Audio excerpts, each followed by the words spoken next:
A corte precisa simplesmente julgar e aplicar a lei. É justamente isso que não tem sido feito na minha leitura. Começou uma articulação intensa nos bastidores da política para barrar o crescimento da direita no Senado. O ano que vem nós temos eleições federais. Vamos eleger, provavelmente, e assim espero, outro presidente da República. Vamos eleger governadores, deputados federais, deputados estaduais. Mas a principal eleição do ano que vem é outra, é a eleição do Senado. A eleição do Senado pode marcar um divisor de águas nos rumos da democracia, da liberdade e principalmente da segurança jurídica no país. Afinal de contas, pela primeira vez, a direita pode formar maioria ampla, maioria absoluta dentro do Senado. Porque em 2026, cada um de nós votará na escolha de 2 senadores.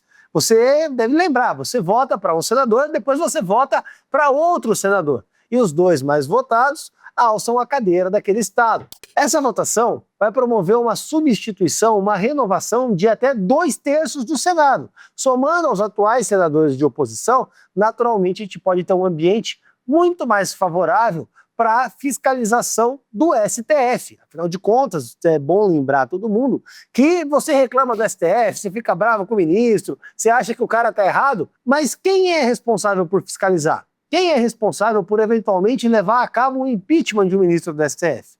É justamente o Senado Federal. E se você já está de saco cheio de aguentar aqueles acordos, aqueles acordos padrão Renan Calheiros no Senado, a eleição do ano que vem é o que pode mudar o rumo do país, é o que pode mudar o futuro do país.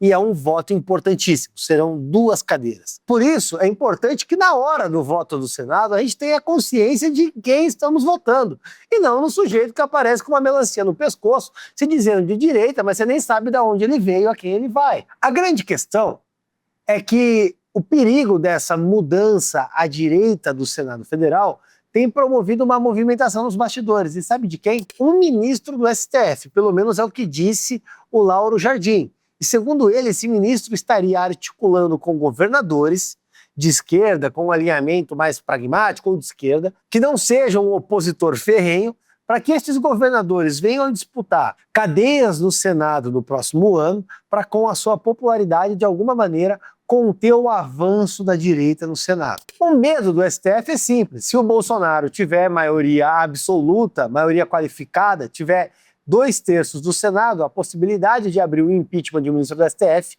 é muito grande e eles não querem que isso aconteça. Só que eu quero lembrar que não é a primeira vez que alguém do STF vai a campo da articulação política.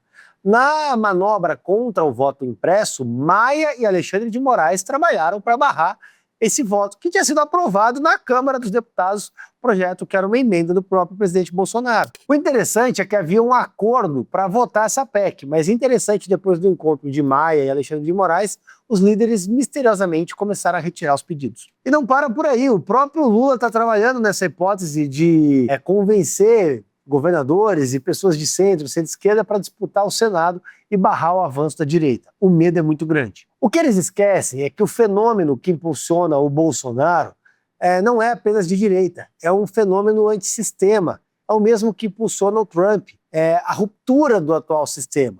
E por mais que custe a ministros e aos parlamentares e a toda a base de apoio do Lula entender, eles não têm mais apoio popular. E aí o STF está apelando até para propagandismo. Fizeram uma parceria com o Porta dos Fundos para lançar lá um vídeo do Dia das Mulheres. Uma caricatura ridícula. Coloca aí. Ele me escreve: Juju, eu tinha uma namorada que um dia resolveu me trair com outra pessoa. Eu descobri e fiquei muito chateada. Agora estou pensando em fazer algo muito mal com ela em defesa da minha honra. O que você acha? Nossa, @Marcão Bolado, você está sendo um macho lindo equivocado. Primeiro, defender sua honra. Não existe mais isso de defesa da honra.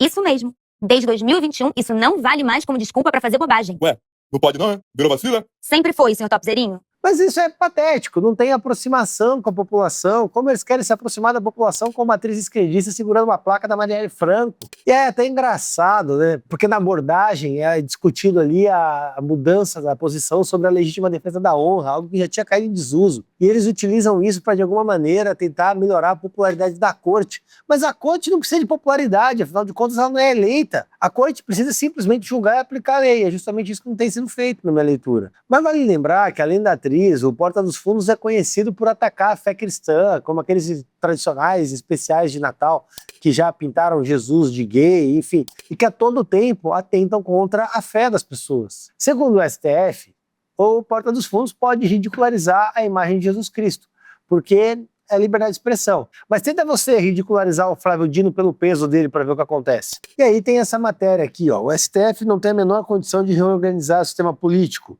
diz Fernando Limonge. E é verdade, o STF não tem a menor condição de reorganizar o sistema político porque ele deixou de ser um agente apolítico, meramente julgador, para passar a atuar no campo político. Então se tornou um player no cenário político e não tem mais legitimidade para atuar no campo da organização. Mas quer uma coisa interessante? O Danúncio Neto publicou um vídeo dos Portas do Fundo e aí o vídeo foi bloqueado a pedido dos Portas dos Fundos.